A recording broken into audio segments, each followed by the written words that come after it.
چند دن کی دنیا ہے، لڑائی جھگڑے کا موقع ہی کہاں ہے۔ ہم اپنے دلوں کو صاف کر کے لڑے ہوئوں سے صلح کر لیں، معاف کر دیں۔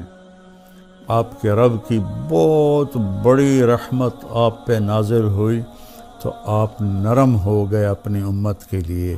اگر آپ کی زبان کا بول سخت ہوتا اور مزاج میں شدت ہوتی تو ان کے بارے میں اللہ کہہ رہا ہے یہ سارے بھاگ جاتے، آپ کو چھوڑ جاتے۔ میرے اللہ نے فرعون کے پاس موسیٰ علیہ السلام کو بھیجا۔ فرعون سے بڑا مجرم شاید ہی کوئی ہو جس نے کہا انا ربکم الاعلی۔ تو اللہ نے دونوں بھائیوں سے فرمایا فقولا لہ قولا لینا کہ موسیٰ ہارون فرعون کے ساتھ نرم لہجے میں بات کرنا۔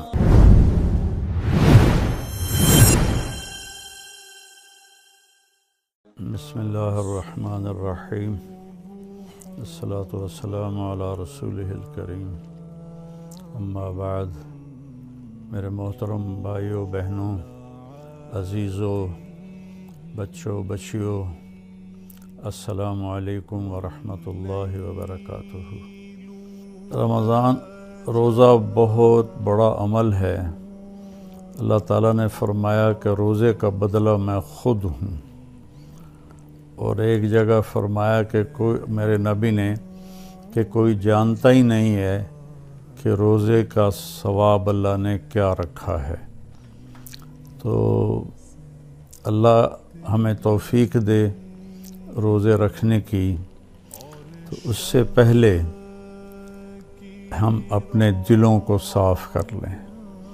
کسی کی نفرت ہے اس کو صاف کر دیں، بغض ہے، حسد ہے، کینہ ہے۔ کینہ ہوتا ہے کسی کو نقصان پہنچانے کی نیت، یہ بغض سے زیادہ بڑی چیز ہے۔ تو اس قسم کی جتنے بھی ہمارے دل میں منفی چیزیں ہیں یہ ہم اللہ سے مانگ کے اپنے دل کو صاف کر دیں تاکہ ہمارے روزے قبول ہوں۔ اور خاص طور پر اگر ماں باپ کی نافرمانی ہے تو رمضان میں اس کی بخشش نہیں ہوتی۔ ماں باپ کے پاؤں پکڑ کے معافی مانگ لیں۔ اگر شراب کی عادت ہے تو شرابی کی بھی بخشش نہیں ہوتی، توبہ کر لے تو سب معاف ہے۔ تو اس سے بھی ہم توبہ کریں۔ اور رشتہ داروں سے برا سلوک ہے تو اس سے بھی ہم توبہ کریں اور ان سے ملیں، جا کر جھک جائیں۔ اور جھک جانے میں اللہ نے عزت رکھی ہے۔ اور کسی کے بارے میں دل میں کینہ ہے، یعنی اس کو نقصان پہنچانے کی نیت اور ارادہ ہے، اس سے بھی توبہ کریں تو انشاءاللہ ہمارے روزے اللہ کی بارگاہ میں قبول ہوں گے۔ آخری رات اللہ فرماتے ہیں کہ دن کے روزے اور رات کے قیام کی وجہ سے میں نے ان کے سارے گناہ معاف کر دیے۔ اور اللہ تعالیٰ نے ہر امت پہ روزہ فرض کیا ہے۔ ہمارے لیے روزہ آسان کیا ہے کہ ہمارے لیے سحری بھی ہے اور ہمارے لیے افطاری بھی ہے۔ تو اہتمام سے ہم ان روزے رکھیں اور کوشش کریں کہ پیٹ بھر کے نہ کھائیں تاکہ جسمانی فائدہ بھی ہو، روحانی فائدہ بھی ہو۔ اگر ایک مہینہ پورا ہم اس طرح روزہ رکھیں کہ ہمیں ظہر سے بھوک لگنی شروع ہو جائے تو پورے مہینے میں ہمارے جسم کے اندر جتنی بھی کثافتیں اور غلط چیزیں جمع ہیں وہ ساری دھل جاتی ہیں اور صاف ہو جاتی ہیں۔ تو رمضان کا مطلب ہے جل جانا۔ تو رمضان اور جل جانا اور روزہ، اس میں مناسبت یہ ہے کہ جوں انسان روزے رکھتا چلا جاتا ہے اللہ اس کے گناہوں کو جلاتا جاتا ہے یہاں تک کہ آخری رات اس کے سارے گناہ جلا کے اسے پاک اور صاف کر دیتا ہے۔ تو ہم اپنے دلوں کو صاف کر کے لڑے ہوئے سے صلح کر لیں، معاف کر دیں۔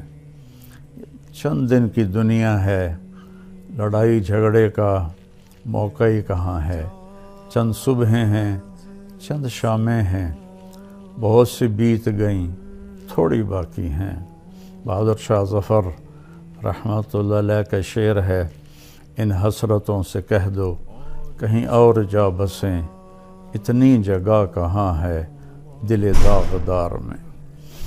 تو دل داغدار میں اللہ کی محبت اور اللہ کے رسول کی محبت اور اللہ کے بندوں سے محبت اپنائیں تاکہ ہمارا ہر عمل قبول ہو اور اللہ تعالی ہم سے راضی ہو۔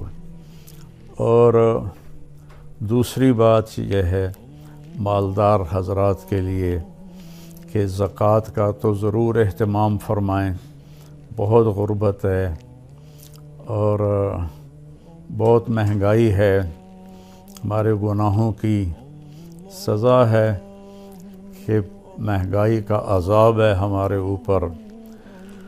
جو اللہ ہی ٹالے تو ٹالے، تو ہم سب اللہ کی بارگاہ میں توبہ کریں اور کھل کے مال خرچ کریں، زکوٰۃ بھی دیں، زکوٰۃ سے بڑھ کر بھی دیں، اور ڈھونڈ ڈھونڈ کر خاص طور پر ان لوگوں کو جو سوال نہیں کرتے اور گھر میں فاقہ ہے، انہیں تلاش کر کر کے ہم اپنا مال خرچ کریں کہ جو ہم نے خرچ کر دیا وہ ہمارا ہو گیا، جو ہم نے بچا کے جمع کر لیا وہ مرتے ہی پرایا ہو گیا، پتہ نہیں اولاد کا ہے یا کس کا ہے۔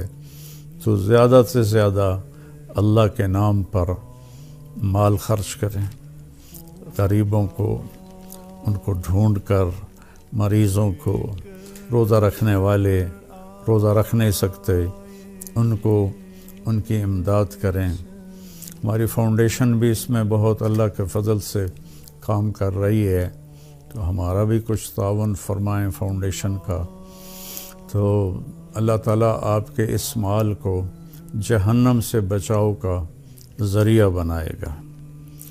تیسری بات یہ کرنی ہے کہ ایک اپنی زبان کو لگام دینا سیکھ لیں کہ اس زبان سے، میرے نبی نے حضرت معاذ ابن جبل سے فرمایا، معاذ الا انبئک بملاک ھذا کلہ، معاذ میں تمہیں لمبی چوڑی نصیحت فرمائی تھی کہ ساری نصیحت کا میں تمہیں خلاصہ بتاؤں؟ انہوں نے کہا اجل یا رسول اللہ، ضرور یا رسول اللہ۔ تو فأحوى بإصبعيه إلى لسانه، تو اپنے زبان کو باہر نکالا اور یوں کینچی بنائی اور اس کو یوں پکڑا، اور پھر فرمایا کف ھذا، اے معاذ اپنی زبان پہ قابو رکھنا۔ وہ کہنے لگے یا رسول اللہ انؤاخذ بما نقول، جو ہم بولتے ہیں اس کا بھی حساب ہے؟ تو آپ نے فرمایا سکلت کا امک یبن جبل، ارے جبل کے بیٹے تیری ماں تجھے روئے، وَهَلْ يَكُبُّ النَّاسَ فِي نَارِ جَهَنَّمَ إِلَّا حَصَائِدُ أَلْسِنَتِهِمْ، تمہیں پتہ ہے سب سے زیادہ جہنم میں دھکا دینے والی اس زبان ہوگی، اس کا گندا بول، گالی گلوچ، غیبت، جھوٹ، بہتان، نفرت کے انداز میں بولنا، حقارت کے انداز میں بولنا، ملازموں کے ساتھ گالی گلوچ کرنا، آپس میں گالی گلوچ کرنا، اور خاص طور پر میں جو حضرات یوٹیوب پر بیٹھ کے دین کے درس دے رہے ہیں ان کے آگے ہاتھ جوڑتا ہوں، اللہ کے واسطے اپنی زبان ٹھیک کرو، اپنی زبان ٹھیک کرو، اپنی زبان ٹھیک کرو۔ ایسے میرے نبی کے بارے میں آتا ہے ما کان فاحشا متفحشا، میرے نبی کبھی بھی بدخوئی اور بد کلامی کرنے والے نہیں تھے۔ اور میرے اللہ نے فرمایا فَبِمَا رَحْمَةٍ مِّنَ اللَّهِ لِنْتَ لَهُمْ وَلَوْ كُنْتَ فَظًّا غَلِيظَ الْقَلْبِ لَانفَضُّوا مِنْ حَوْلِكَ۔ میرے محبوب، آپ کے رب کی بہت بڑی رحمت آپ پہ نازل ہوئی تو آپ نرم ہو گئے اپنی امت کے لیے۔ اگر آپ کی زبان کا بول سخت ہوتا اور مزاج میں شدت ہوتی تو لنفضوا، افراتفری میں جب لوگ بھاگتے ہیں نا تو اس کو انفزاز کہتے ہیں۔ جیسے کہیں کوئی دھماکہ ہو جائے تو لوگ افراتفری میں بھاگتے ہیں جدھر جس کا منہ ہوتا ہے۔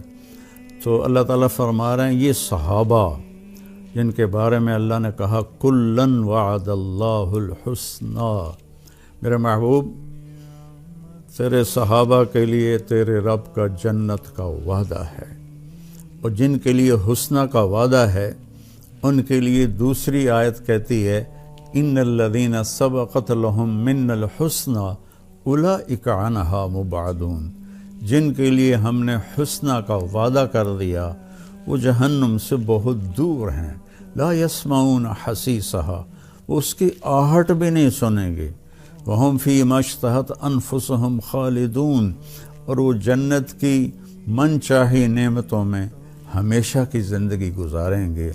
یہ ٹائٹل، یہ اعزاز، یہ خوشخبری صرف میرے نبی کے صحابہ کے لیے، چاہے وہ مہاجرین سابقین اولین ہوں، چاہے وہ درمیان والے ہوں، چاہے وہ طلقاء ہوں جو مکہ پہ ایمان لائے فتح مکہ پر، سب کے لیے میرے اللہ نے جنت کا وعدہ فرمایا۔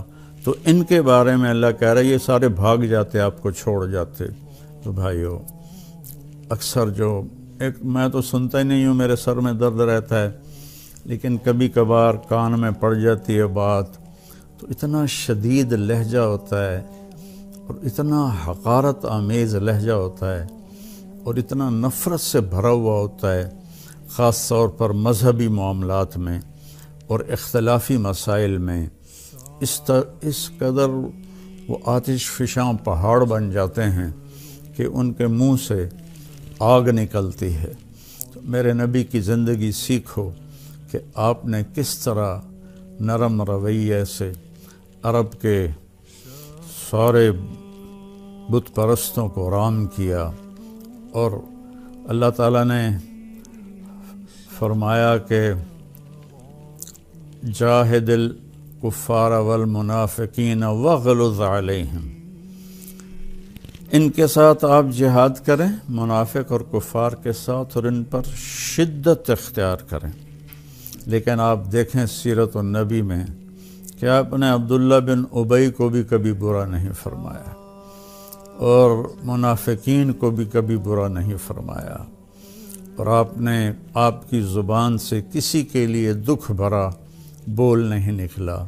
تو میں سارے بھائی بہنوں سے کہتا ہوں یہ وبا، یہ بلا ہمارے گھروں میں ہے، عورتوں میں ہے، مردوں میں ہے۔ صرف خطیبوں کی بات نہیں کر رہا، خطیب چونکہ ممبر پہ لوگوں کو خطاب کر رہا ہوتا ہے یا وہ یوٹیوب پہ لوگوں کو خطاب کر رہا ہوتا ہے، تو اس کی زبان میں اگر زہر ہو تو وہ کیا دین کا کام کر رہا ہے؟ وہ کوئی اور ہی کر رہا ہے، دین کا کام نہیں کر رہا ہے۔ میرے اللہ نے فرعون کے پاس موسیٰ علیہ السلام کو بھیجا۔ فرعون سے بڑا مجرم شاید ہی کوئی ہو جس نے کہا انا ربکم الاعلی۔ تو اللہ نے دونوں بھائیوں سے فرمایا فقولا لہ قولا لینا، کہ موسیٰ ہارون فرعون کے ساتھ نرم لہجے میں بات کرنا۔ آپ اپنے اختلاف کو ظاہر کریں، لیکن اوروں کے یہ نفرت کا بول اور حقارت کا بول، یہ اللہ کے ہاں بالکل پسندیدہ نہیں، اور اس بول میں، اس لہجے میں بات کرنا یہ کوئی دین کی بات نہیں ہے، یہ نفس کی شرارت ہے۔ تو میری آپ سے گزارش ہے میٹھا بول بولیں، اگلے کو عزت دیتے ہوئے اختلاف رائے کریں، نہ کہ نفرت و حقارت کے شعلے برساتی ہوئی زبان ہو اور اگلوں کا دل چیر کے رکھ دے، اور سارے گھر میں مستورات اور مرد سب سے کہتا ہوں کہ اپنی زبان کے بول کو میٹھا کر لیں، اپنے نوکروں نوکرانیوں کے ساتھ خاص طور پر درگزر اور نرمی کا معاملہ کریں، سختی کا معاملہ نہ کریں۔ ایک صحابی نے آ کر کہا، یا رسول اللہ، میرا خادم ہے، غلام، وہ غلط کام کرتا ہے تو میں اس کی پٹائی کرتا ہوں، تو اس کا کیا معاملہ ہوگا آخرت میں؟ آپ نے فرمایا، تیری پٹائی کو اور اس کی غلطی کو تولا جائے گا، اگر تیری پٹائی بڑھ گئی تو تو پکڑا جائے گا۔ اور تو وہ زار و قطار رونے لگے اور کہنے لگے، یا رسول اللہ، اس کا یہی علاج ہے کہ میں اسے آزاد کر دوں۔ تو انہوں نے اپنے غلام کو آزاد کر دیا۔ تو میری منت ہے، اپنے بچوں کے ساتھ کبھی طنز والا بول نہ بولیں، بیوی کے ساتھ کبھی طنزیہ بول نہ بولیں، طنز مار دیتا ہے، تانا مار دیتا ہے۔ اپنے خامند کے ساتھ کبھی طنزیہ بول نہ بولیں، ماں باپ کے ساتھ خاص طور پر کبھی ایسا بول نہ بولیں کہ ان کے آنسو نکل آئیں یا ان کا دل ٹوٹ جائے۔ ماں باپ کی فریاد سارا مقدر بگاڑ کے رکھ دیتی ہے، اور ماں باپ کی دعا بیڑے مقدر سنوار دیتی ہے، وہاں تک پہنچتی ہے جہاں کوئی شے بھی نہیں پہنچتی۔ اپنے بہن بھائی، اپنے دوست احباب سب کے ساتھ محبت بھری بات کریں۔ کبھی کوئی ہو جائے بول ایسا انسان ہے تو پھر فوراً معافی مانگ لیں، اس سے معافی مانگ لیں۔ میں قربان جاؤں، جنگ خندق میں جب شکست ہوئی پہلے تو صحابہ بھاگے، تو ایک صحابی کا پاؤں میرے نبی کے پاؤں پر آ گیا، تو وہ جوتا جنگ والا تھا، سخت، تاکہ تلوار اثر نہ کرے، تو آپ کے پاؤں پہ وہ اس کا پاؤں آیا تو آپ کو درد ہوا، تو آپ کے ہاتھ میں چھوٹی سی چھڑی تھی، آپ نے اس کو ایسے ماری اور کہا، اوجعتنی، تو انہیں مجھے تکلیف پہنچائی۔ چھوٹی سی چھڑی، انہوں نے زرہ پہنی ہوئی ہے، زرہ پر تو تلوار اثر نہیں کرتی، اس چھڑی نے کیا اثر کرنا تھا؟ تو اس صحابی نے وہ سن لیا کہ میرے نبی فرما رہے ہیں اوجعتنی، تو کہنے لگے، سارا دن ساری رات میں ڈرتا رہا کہ اب جبریل آئیں گے میری ہلاکت کا پیغام لے کر، اب جبریل آئیں گے میری سزا کا پیغام لے کر، تو ساری رات سوئے نہیں۔ فجر کے بعد اعلان ہوا، جس شخص کا پاؤں نبی کے پاؤں پر آیا تھا، وہ آ کے اللہ کے نبی سے ملاقات کر لے۔ تو وہ کہنے لگے، بس ہو گئی نا وہی بات جس کا مجھے ڈر تھا، اب دیکھو پتہ نہیں کیا عذاب کا فیصلہ ہوتا ہے۔ وہ کانپتے ہوئے ڈرتے ہوئے تشریف لائے، تو آپ اسے دیکھ کر مسکرائے اور فرمایا، میرے پیارے، کل میں نے تمہیں چھڑی مار دی تھی، میں اس کی آپ سے معافی مانگتا ہوں، اور یہ 100 اونٹ آپ کو اس کے بدلے میں ہدیہ کرتا ہوں۔ یہ میرے نبی کا معاملہ تھا۔ ہم لوگوں کے دل توڑ کر، کفر کے فتوے لگا کر، ایک دوسرے کو کافر کہہ کر، ہم ایسے اپنے غصے کی آگ میں جل بھن رہے ہوتے ہیں، تو ہماری بات کہاں اللہ کی بارگاہ میں قبول ہوگی؟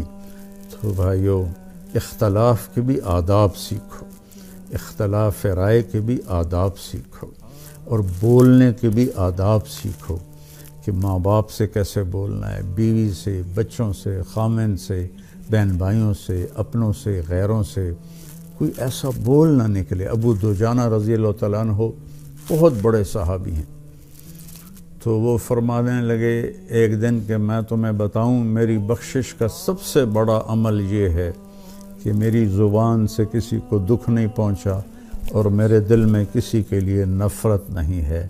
تو یہی 2 باتیں سارا معاشرہ اپنا لے، اور خاص طور پر جو ممبروں پر، یوٹیوب پر لوگوں کو دین سنا رہے ہیں، وہ خاص طور پر اس کو اپنائیں، ایک اچھی مثال پیش کریں، ایک اچھی مثال پیش کریں۔ گالم گلوچ اور بد زبانی میرے اللہ کی بارگاہ میں ہرگز قبول نہیں ہے، اور کسی سے ناراض ہیں تو اس کو معاف کر دیں، کوئی آپ سے ناراض ہے تو اس سے جا کے معافی مانگ لیں، تو ہمارے روزے انشاءاللہ قبول ہو جائیں گے۔ جو ہی رمضان آتا ہے تو تراویح پہ مناظرے شروع ہو جاتے ہیں۔ میں ایسے ہی یوٹیوب دیکھ رہا تھا تو وہ ایک سامنے آیا، 20 تراویح پڑھنے والوں کو چیلنج۔ او بھائی اللہ کے واسطے یہ چیلنج اپنے پاس رکھو۔ حضرت عمر رضی اللہ تعالیٰ عنہ نے 8 تراویح کا بھی حکم دیا ہے، صحیح حدیث ہے، اور آپ نے 20 تراویح کا 3 وتر کے ساتھ حکم دیا ہے، صحیح حدیث ہے۔ کوئی اس پہ عمل کر لیتا ہے، کوئی اس پہ عمل کر لیتا ہے، دونوں ٹھیک ہیں۔ باقی یہ نوافل ہیں، کوئی 20 پڑھو، 40 پڑھو، اہل مدینہ 40 پڑھتے تھے۔ یہ تراویح کا لفظ کہاں سے آیا کہ اہل مکہ 4 رکعت پڑھتے تھے پھر ایک طواف کرتے تھے۔ ترویحہ کہتے ہیں تھوڑی دیر کے آرام کو، پھر 4 رکعت پڑھ کے اور ایک طواف کرتے تھے، تو اس طرح ان کو تھوڑا آرام بھی ہو جاتا تھا، پھر آگے شروع ہو جاتے تھے۔ مدینے والوں کو پتہ چلا کہ مکے والے تو ہر 4 تراویح کے بعد طواف کرتے ہیں، تو ہم کیا کریں؟ انہوں نے 40 رکعت پڑھنی شروع کر دی۔ تو اس پہ لوگوں کو تشویش میں نہ ڈالیں۔ جو 20 پڑھ رہا ہے وہ بھی ٹھیک کر رہا ہے، جو 8 پڑھ رہا ہے وہ بھی ٹھیک کر رہا ہے، جو 40 پڑھ رہا ہے وہ بھی ٹھیک کر رہا ہے۔ یہ قیام اللیل ہے، اللہ تعالیٰ کے نبی نے 3 دن صرف کیا، اس کے بعد نہیں کیا، اور ہم تو سب پورا مہینہ کرتے ہیں۔ اس کو حضرت عمر رضی اللہ تعالیٰ عنہ نے جاری فرمایا، اور دونوں صحیح روایات ہیں، 8 کی بھی 3 رکعت 11، اور 20 کی بھی اور 3 رکعت وتر۔ تو کثرت سے تلاوت کریں قرآن کی۔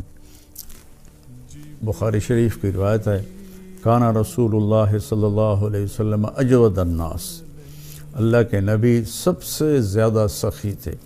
وَأَجْوَدُ مَا يَكُونُ فِي رَمَضَانَ حِينَ يَلْقَاهُ جِبْرِيلُ يَأْتِيهِ كُلَّ لَيْلَةٍ فَيُدَارِسُهُ الْقُرْآنَ، اور رمضان میں آپ بہت زیادہ سخی ہو جاتے تھے۔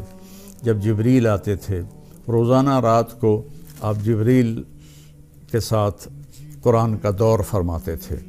تو یہ واحد نبی ہیں جن کے پاس اتنی کثرت سے جبریل تشریف لائے، ہر رات تشریف لاتے تھے۔